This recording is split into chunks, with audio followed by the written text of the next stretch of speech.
"There's a lot of work to do here," he said once, looking about quite exultantly. "Will you come again and help me to do it?" Mary begged. "I'm sure I can help too. I can dig and pull up weeds and do whatever you tell me. Oh, do come, Dickon."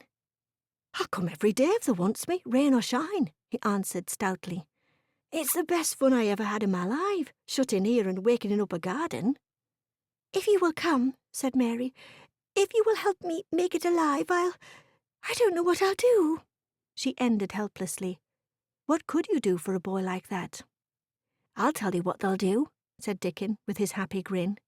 "They'll get fat and they'll get as hungry as a young fox, and they'll learn how to talk to robin same as I do. Hey, we'll have a lot of fun." He began to walk about, looking up in the trees and at the walls and bushes with a thoughtful expression. "I wouldn't want to make it look like a gardener's garden, all clipped in spick and span, would you?" he said. "It's nicer like this, with the things running wild and swinging and catching hold of each other." "Don't let us make it tidy," said Mary anxiously. "It wouldn't seem like a secret garden if it was tidy." Dickon stood rubbing his rusty red head with a rather puzzled look. "It's a secret garden, sure enough," he said, "but seems like someone besides the robin must have been in it since it was shut up 10 years ago." "But the door was locked and the key was buried," said Mary. "No one could get in." "That's true," he answered. "It's a queer place. Seems to me as if there'd been a bit of pruning done here and there later than 10 years ago." "But how could it have been done?" said Mary. He was examining a branch of a standard rose, and he shook his head. "Aye, how could it?" he murmured, "with the door locked and the key buried." Mistress Mary always felt that however many years she lived, she should never forget that first morning when her garden began to grow. Of course, it did seem to begin to grow for her that morning. When Dickon began to clear places to plant seeds, she remembered what Basil had sung at her when he wanted to tease her.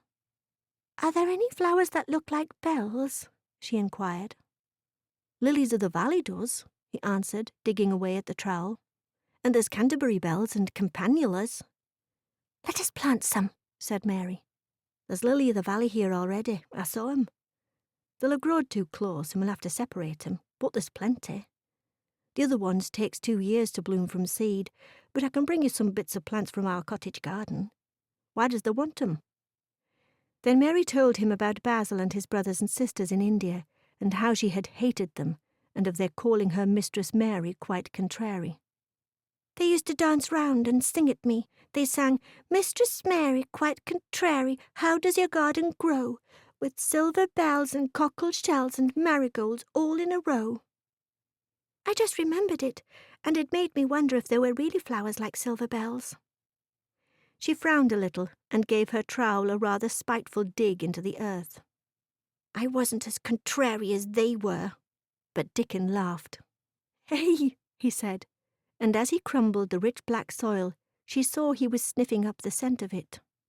"There doesn't seem to be no need for no one to be contrary when there's flowers and such like, and such lots of friendly wild things running about making homes for themselves or building nests and singing and whistling, does there?"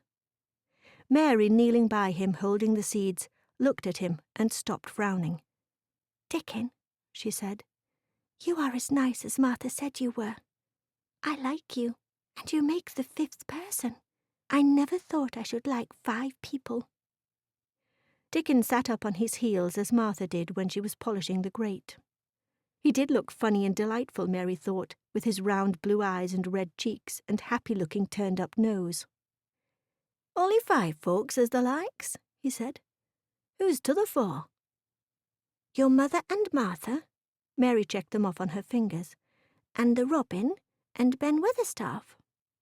Dickon laughed so that he was obliged to stifle the sound by putting his arm over his mouth.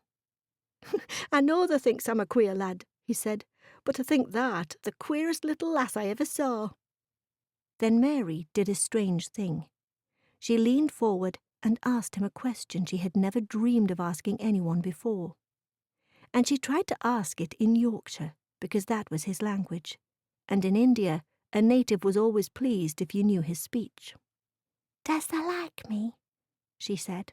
"Eh," he answered heartily, "that I does. I likes thee wonderful, and so does the robin, I do believe." "That's 2 then," said Mary. "That's 2 for me." And then they began to work harder than ever and more joyfully. Mary was startled and sorry when she heard the big clock in the courtyard strike the hour of her midday dinner. "Oh, I shall have to go," she said mournfully. "And you will have to go too, won't you?" Dickon grinned. "My dinner's easy to carry about with me," he said. "Mother always lets me put a bit of something in my pocket." He picked up his coat from the grass and brought out of a pocket a lumpy little bundle tied up in a quite clean, coarse blue and white handkerchief. It held 2 thick pieces of bread with a slice of something laid between it. "It's oftenest naught but bread," he said, "but I got a fine slice of fat bacon with it today." Mary thought it looked a queer dinner, but he seemed ready to enjoy it. "Run on and get the victuals," he said. "I'll be done with mine first. I'll get some more work done before I start back home." He sat down with his back against a tree. "I'll call Robin up," he said, "and give him the rind of the bacon to peck at. They likes a bit of fat wonderful." Mary could scarcely bear to leave him. Suddenly it seemed as if he might be a sort of wood fairy who might be gone when she came into the garden again. He seemed too good to be true. She went slowly halfway to the door in the wall, and then she stopped and went back. "Whatever happens, you never would tell," she said. His poppy-coloured cheeks were distended with his first big bite of bread and bacon, but he managed to smile encouragingly. "If there was a missel thrush and showed me where the nest was, does thou think I'd tell anyone? Not me," he said. "They are as safe as a missel thrush." And she was quite sure she was.